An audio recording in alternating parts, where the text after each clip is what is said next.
Welcome to all the aspirants. நாம இன்னைக்கு 11th ஜனவரி current அஃபேர்ஸை பார்க்க போறோம். செஷனுக்குள்ள போற முன்னாடி நேற்றுக்கான ஜிகே கொஸ்டின் பார்த்துடலாம். ஹுண்டா மற்றும் ஷவராய் எந்த மாநிலத்தின் நடனம்? ஜார்க்கண்ட்.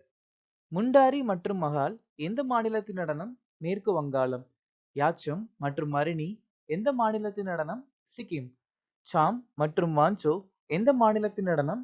அருணாச்சல பிரதேசம். கோவா மாநிலத்தில் இருக்கக்கூடிய பழங்குடியினர் தோடியா, தூபியா, நாய்க்டா, ஜித்தி, வரலி மற்றும் கவாடா. ராஜீவ் காந்தி, சர்தார் வல்லபாய் பட்டேல், மொராஜி தேசாய் இவங்க 3 பேருக்கும் பாரத ரத்னா விருது 1991ஆம் ஆண்டு கொடுக்கப்பட்டிருக்கு. புரந்தரதாசர் தாச சாகித்யா மற்றும் ராக மாய மாலவ கோவ்லா அப்படிங்கிற புத்தகத்தை எழுதியிருக்காரு. ஜனாதிபதி தேர்தல் முறை, குடியரசுத் தலைவரால் ராஜ்யசபா உறுப்பினர்கள் நியமனம். இந்த விஷயங்களை நாம அயர்லாந்து நாட்டில இருந்து எடுத்துக்கிட்டோம். காங்டோ அருணாச்சல பிரதேசத்தின் மிக உயரமான சிகரம். 11வது ஐந்தாண்டு திட்டம் 2007 இருந்து 2012 வரைக்கும் நிலுவையில் இருந்துச்சு. இந்த 11வது ஐந்தாண்டு திட்டத்தை ஆரம்பிச்சது ஸ்ரீ ரங்கராஜன் மன்மோகன் சிங் தலைமையில. மாநிலத்தின் அட்வொகேட் ஜெனரல் பிரிவு 165, அதாவது சரத்து 165ல சொல்லியிருக்காங்க. சைஃபுதீன் கிச்லு ஸ்டாலின் பரிசு பெற்ற முதல் இந்தியர் ஆவர். தபாகா இயக்கம் 1946ஆம் ஆண்டு வங்காளத்தில் நடந்துச்சு. இந்த இயக்கம் கம்ரான் சிங் மற்றும் நியாமத் அலி தலைமையில நடந்துச்சு. ஐரோப்பிய முதலீட்டு வங்கியின் தலைவராக நியமிக்கப்பட்டவர் யார்? நாடியா கால்வினோ. குவேம்பு தேசிய விருது 2023 பெற்றவர் யார்? சுர்சேந்து முக்யோபாத்யாய். எந்த நாடு பனிச்சிறுத்தையை தேசிய சின்னமாக அறிவித்தது? கிர்கிஸ்தான். NSO படி 2023-24 நிதியாண்டில் இந்திய பொருளாதாரம் எவ்வளவு சதவீதம் வளர்ச்சி அடையும்? 7.3. விபத்து அதிகம் உள்ள இடங்களை வரைபடமாக்கிய முதல் மாநிலம் எது? பஞ்சாப். தேசிய சொத்து மறுசீரமைப்பு நிறுவனத்தின் MD மற்றும் CEO ஆக நியமிக்கப்பட்டவர் யார்? P Santhosh. Rajesh Rai Indian telephone industries உடைய தலைவர். ஹிராலால் சமாரியா மத்திய தகவல் ஆணையத்தின் தலைவர். ஜனார்த்தனன் பிரசாத் இந்திய புவியியல் ஆய்வின் தலைவர். பிரீத்தி அகலாயம் IIT சான்சிபாருடைய இயக்குனர். Amarendu Prakash steel authority of இந்தியாவுடைய தலைவர். Sanjay Swarup container corporation of இந்தியாவுடைய தலைவர். கொப்பு சதாசிவமூர்த்தி பெல் உடைய தலைவர். நீர் பயன்பாட்டு திறனுக்காக எந்த அமைப்பு ஃபிக்கி நீர் விருது 2023 பெற்றது? NTPC காந்தி அப்படிங்கிற நிறுவனத்துக்கு இந்த ஃபிக்கி நீர் விருது கொடுத்திருக்காங்க.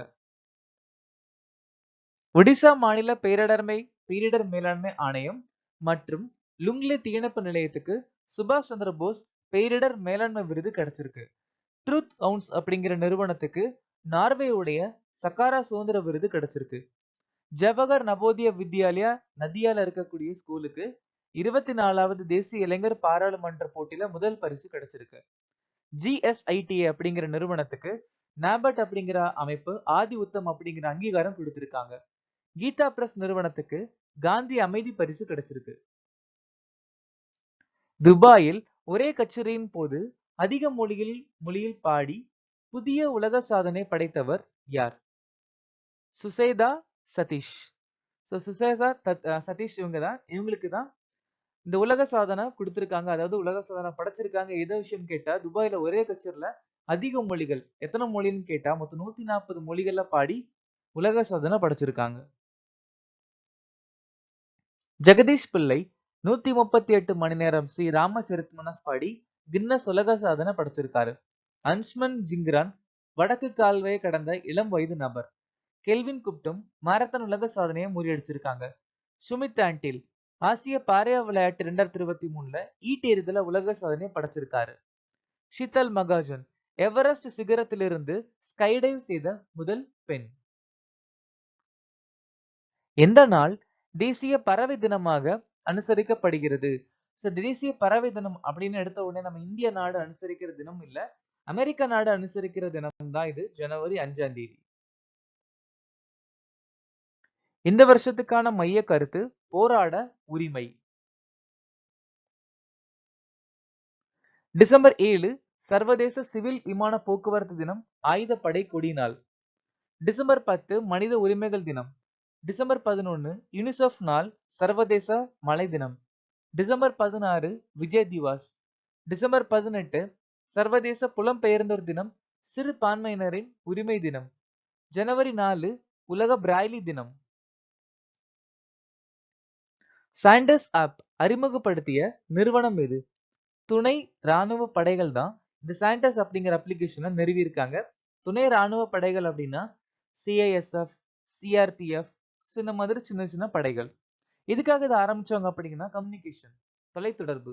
ஸோ அவங்க ஒருத்தர் டு இன்னொருத்தருக்கோ இல்லை ஒருத்தர் டு அவங்களோட ஹெட் ஆஃபீஸ்க்கோ தகவல் தொடர்பு பரிமாற்றம் பண்ணணும், அதுக்காக வேண்டிதான், அது சேஃப்டியா இருக்கணும் வேண்டி இந்த சாண்டர்ஸ் ஆப்பை அறிமுகப்படுத்தியிருக்காங்க. இந்திய ராணுவம் சிக்மா அப்ளிகேஷன் அறிமுகப்படுத்தியிருக்காங்க. இந்திய தேர்தல் ஆணையம் கருடா அப்ளிகேஷன். மீன்வள அமைச்சகம் மஸ்திய சேது. பஞ்சாப் மாநிலம் ஹர்கர் நிகரானி கேடு. எல்ஐசி ஆனந்தா பிரகதி. ஐஐடி ரோப்பார் உத்தரகாண்ட் பூகாம் எச்சரிக்கை அப்ளிகேஷன். நம்ம இந்திய அரசாங்கம் கனான் பிரகாரி அப்படிங்கிற மொபைல் அப்ளிகேஷன் அறிமுகப்படுத்தியிருக்காங்க. துகத் சனக்கலன் சத்தி அப்படிங்கிற அப்ளிகேஷன், அதாவது செயலி பால்துறை தொடர்புடையது. குஜராத் மாநிலம் சின் சுச்னா mobile application. Quality council of India அப்படிங்கிற நிறுவனம் சர்பஞ்ச் சம்வாத். பிருத்திவி விக்யான் திட்டத்தின் முக்கிய அமைச்சகம் இது. இந்த திட்டத்தை ஆரம்பிச்ச அமைச்சகம் பூமி அறிவியல். சோ எதுக்காக இதை ஆரம்பிச்சாங்க அப்படின்னா பூமியில நிறைய படிக்கணும், பூமி சம்பந்தப்பட்ட விஷயங்களை நிறைய தெரிஞ்சுக்கிட்டு நிறைய ஆராய்ச்சி பண்ணணும், அதுக்காக வேண்டி இந்த திட்டம் ஆரம்பிச்சிருக்காங்க. இந்த திட்டத்துடைய மொத்த செலவு, இந்த திட்டத்துக்கு மொத்தம் எவ்வளவு ரூபாய் ஒதுக்கி இருக்காங்கன்னா 4797 கோடி ஒதுக்கி இருக்காங்க.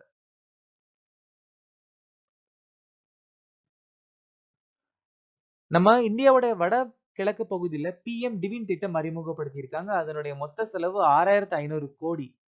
நம்ம இந்திய அரசாங்கம் தேசிய பசுமை ஹைட்ரஜன் மிஷனை 19744 கோடி செலவில் அறிமுகப்படுத்தி இருக்காங்க.